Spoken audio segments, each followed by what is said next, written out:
Ella Wama Mara, juriste, sociologue, spécialiste en genre et développement. Je suis actuellement la directrice de la Fondation Batonga et je suis militante activiste féministe béninoise.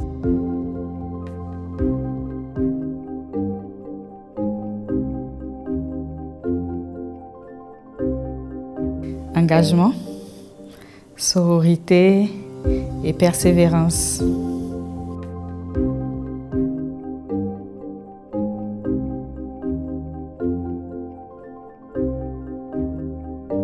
La vie des filles et des femmes vaut.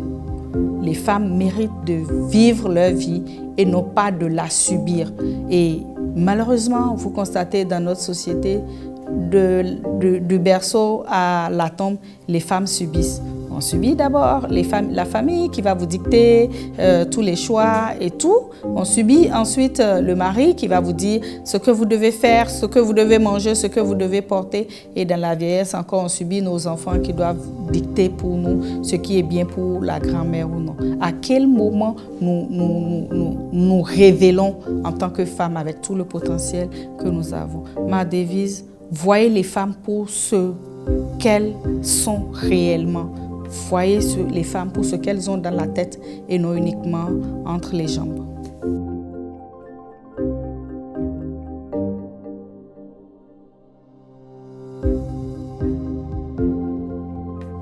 Pour moi, est féministe toute personne, homme ou femme, qui est contre les injustices à l'égard des filles et des femmes de sa communauté et qui s'engage, qui veut agir pour faire changer les choses et pour plus d'équité et d'égalité des genres. Cette personne est bien évidemment une féministe.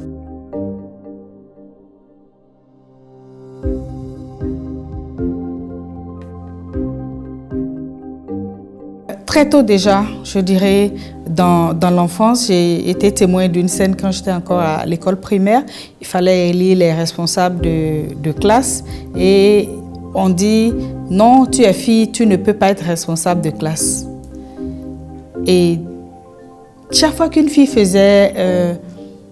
avait de très bons résultats, on le prenait cela comme quelque chose d'extraordinaire, comme une prouesse. Et je me demandais, en tant que fille, on n'était pas des personnes à part entière.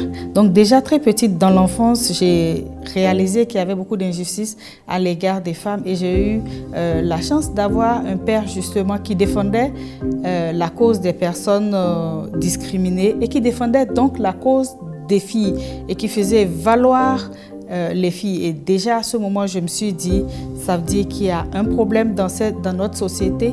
Aussi, j'ai passé mon enfance dans une communauté un peu islamisée. Et lorsqu'il y avait un baptême, c'était la grande joie. Et on entendait, oh, c'est le baptême d'une fille. Et lorsque c'était le baptême d'un enfant garçon, ça faisait beaucoup plus de joie et beaucoup plus d'entrain.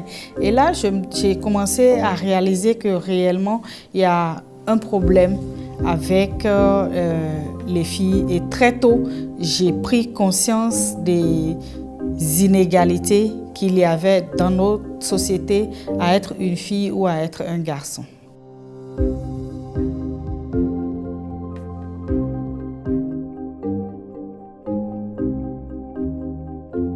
Ça remonte aux années 83-84 où j'accompagnais des religieuses dans les communautés des communes de Tchaourou, Parakou et Ndali, dans les communautés rurales, pour apprendre aux femmes à mener des AGR, en réalité à autonomiser les femmes. Aujourd'hui, nous parlons d'autonomisation, mais à l'époque, on parlait d'activités pour le bien-être familial. Et bien évidemment, c'est pertinent parce qu'une femme autonome sert d'abord sa famille. Donc, à ce moment, j'ai pu réaliser la différence, comment la vie de ces femmes changeait lorsqu'on leur apprenait à avoir confiance en elles-mêmes, à se prendre en charge, à être indépendantes dans leur prise de décision, à être autonomes financièrement et socialement. Déjà, j'ai pu voir la différence et je me suis dit, il faut agir, il faut porter la cause des filles et des femmes. Et tout doucement, j'ai mûri les idées en moi et dans mon quotidien, j'ai commencé à faire ce que j'appellerais aujourd'hui de la discrimination positive, qui pour moi n'est juste que de l'équité et de la justice envers les filles et les femmes.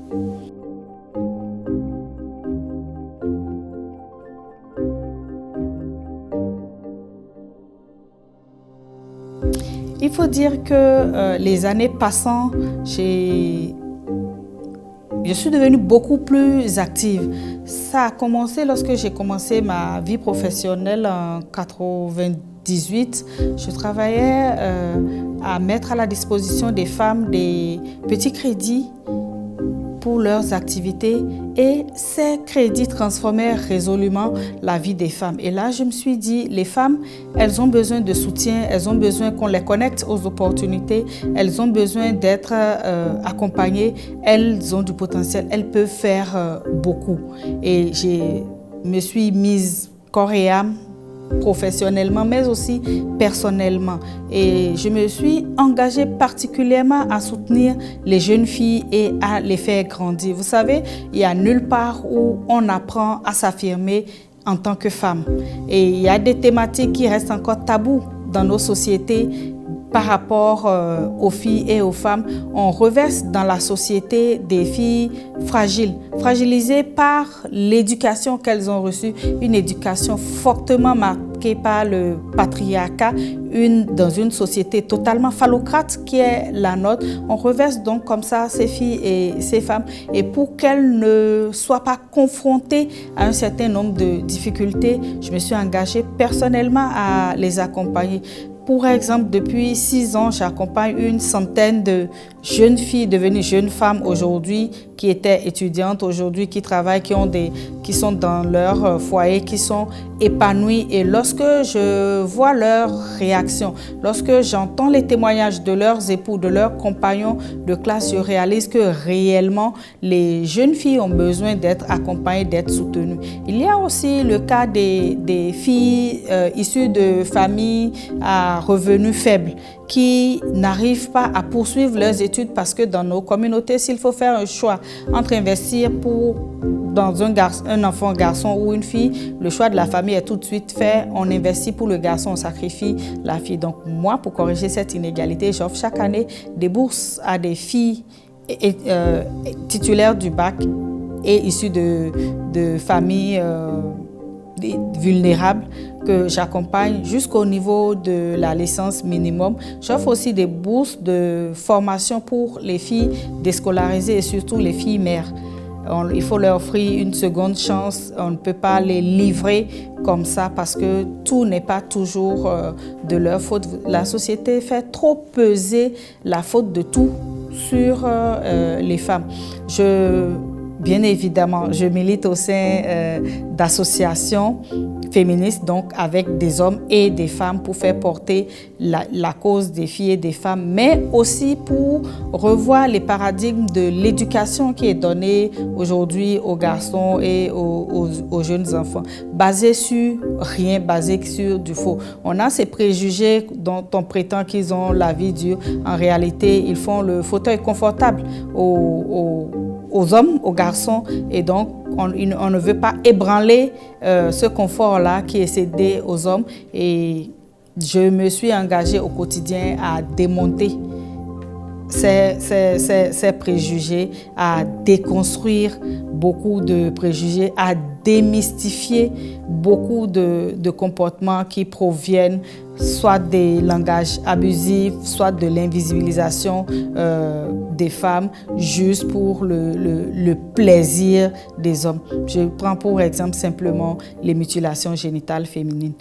Ça n'apporte aucun plus à la vie des femmes. Ça n'apporte aucun plus à la communauté si ce n'est simplement le plaisir macho des hommes. On mutile comme ça là des filles, des femmes, on leur fait subir cette douleur. Vous prenez le cas de l'infibulation, vous n'imaginez pas la douleur des filles. On met en péril leur vie au quotidien. ici au Bénin. On prétend, c'est les préjugés, notre société est comme ça. Je dis, mais notre société, c'était la société de l'époque où on se déplaçait à dos de chameau ou à cheval. Aujourd'hui, vous prenez les avions, mais quand il s'agit de faire avancer la cause des filles et des femmes, vous trouvez qu'il faut aller doucement, vous trouvez que c'est ce qu'on a trouvé, c'est nos acquis, notre société est comme ça.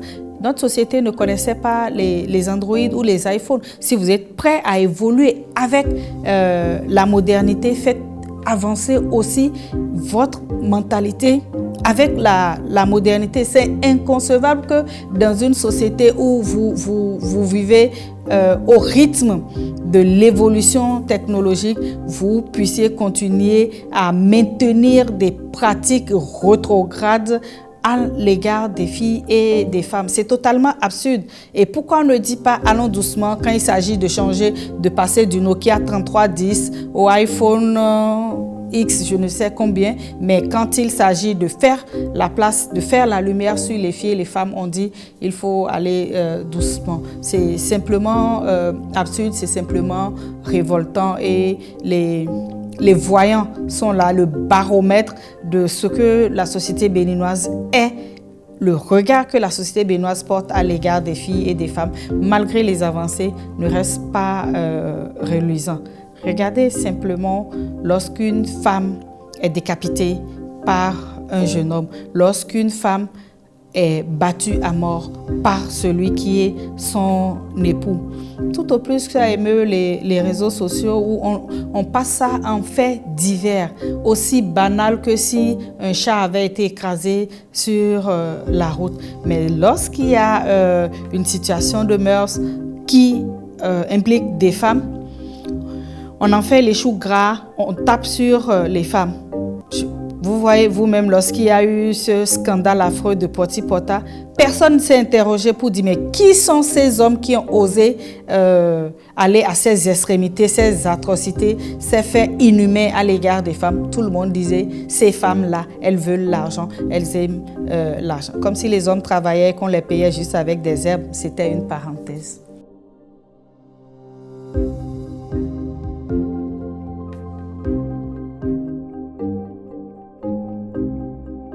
Bien évidemment, on vous stigmatise et on vous décourage.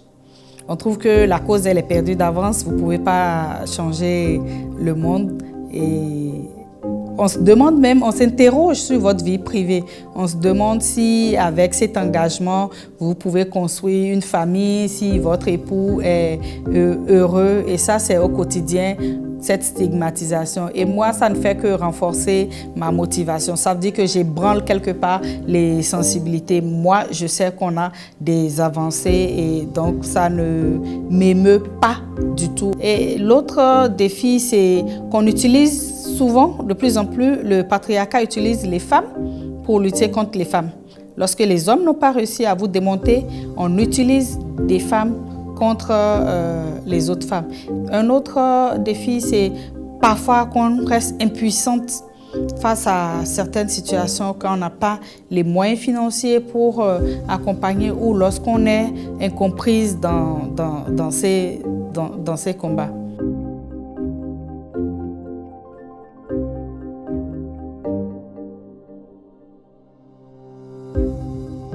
Malgré le dispositif juridico-législatif qui s'est fortement amélioré au Bénin, les violences basées sur le genre restent un défi principal et notre société est résolument une société de violence.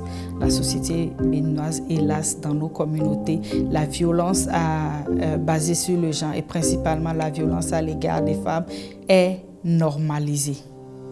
Ce qui ne devrait pas être le cas. Juste lorsque vous inversez les rôles. Lorsqu'une femme est battue dans son foyer, on lui dit quoi? On dit patiente, c'est ça le foyer. Lorsqu'un homme est battu dans son foyer, on dit quoi? Ça, c'est intolérable. Il faut faire partie de cette femme-là. Vous voyez, c'est simplement injuste parce que la question des violences touche à l'intégrité physique des femmes. Et la question des droits des femmes, c'est simplement une question des droits humains.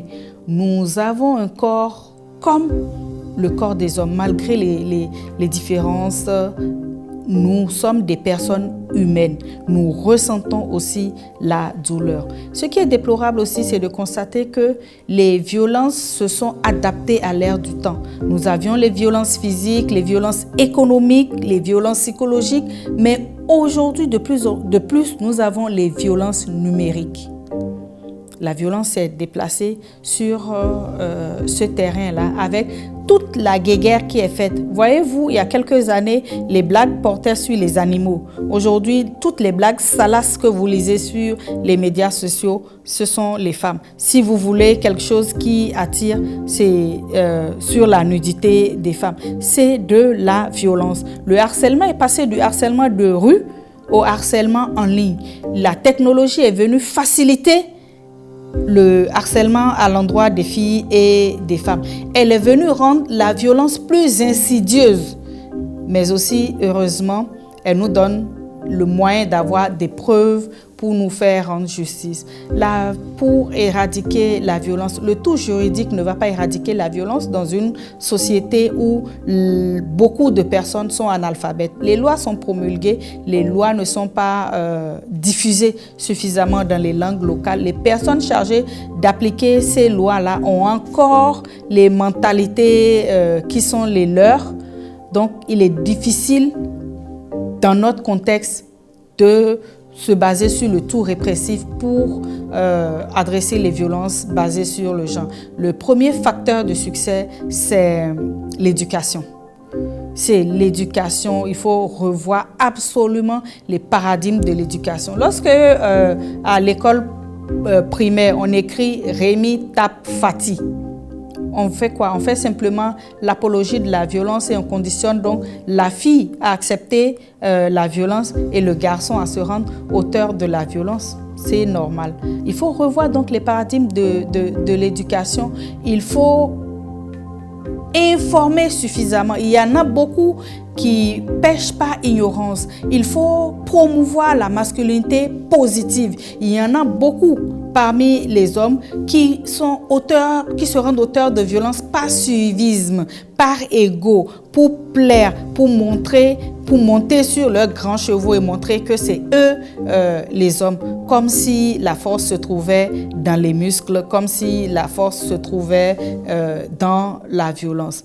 Et il faut aussi montrer les exemples de personnes qui ont été réprimées pour leurs actes. Il faut être intolérable à toutes les formes de violence à l'égard des femmes. Ça suppose que les femmes elles-mêmes savent qu'est-ce qui est une violence et que la violence est intolérable. Il faut que les hommes sachent quels sont les actes qui sont qualifiés de violence. Et puis les personnes violentes ont besoin d'être soignées. On a besoin de faire des cures pour ces malades qui pullulent dans notre société et qui usent de violence. La violence ne doit plus être tolérée ni par les survivantes, ni par les auteurs ou autrices, ni par les familles et les communautés qui sont coupables de par leur silence et complices de par leur tolérance.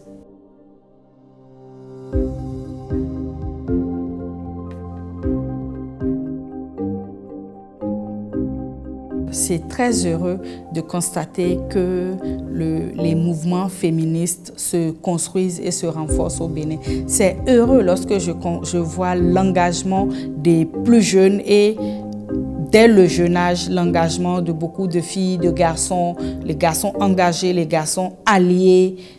C'est heureux de constater qu'il y a la sororité qui se développe. C'est heureux de voir que on a pris conscience de l'importance d'agir et d'agir ensemble.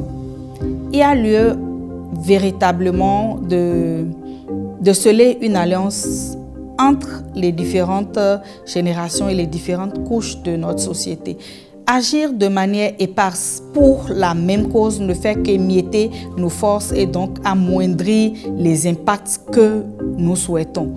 Et aujourd'hui, avec le numérique, on peut faire beaucoup, mais on a tendance à s'en tenir à cela au lieu d'aller au contact des potentiels victimes et des survivantes de cette violence qui se trouvent dans les contrées les plus inaccessibles de nos communautés. Donc, agir ensemble et agir sur le terrain, agir de manière à faire évoluer les politiques. Nous sommes aujourd'hui, je dirais, un peu émiettés et on se marche sur les pas dans notre mouvement des féministes du Bénin. Il y a lieu de mettre de côté un peu les égos, d'avoir les hommes comme alliés avec nous et de nous mettre résolument ensemble. C'est ensemble qu'on peut agir, se connaître, se soutenir et tenir le même discours. Tolérance zéro à l'égard de toutes les formes de violence à l'égard des femmes. Action pour l'accès des femmes aux soins de santé sexuelle, reproductive et même physique, à l'accès aux facteurs et aux ressources de production. Ce doit être le cri de cœur des féministes du Bénin.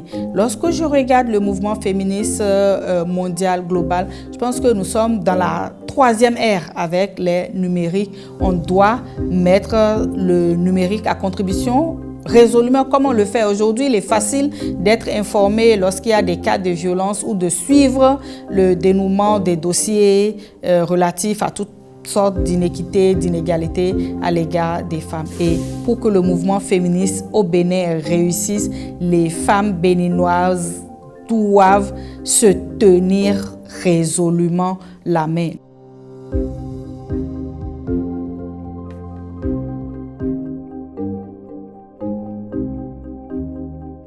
J'ai espoir qu'avec l'allure et la prise de conscience et l'activisme des jeunes filles et des jeunes femmes du Bénin, pour les générations futures, nous aurons une société plus équitable, une société plus sécurisée pour les filles et les femmes, une société où elles pourront se faire valoir sans être confrontées au plafond de verre ou sans subir la falaise de verre dans les administrations, une société où les filles et les femmes n'accepteront plus de subir. La vie des filles et des femmes mérite d'être vécue et non d'être simplement subie.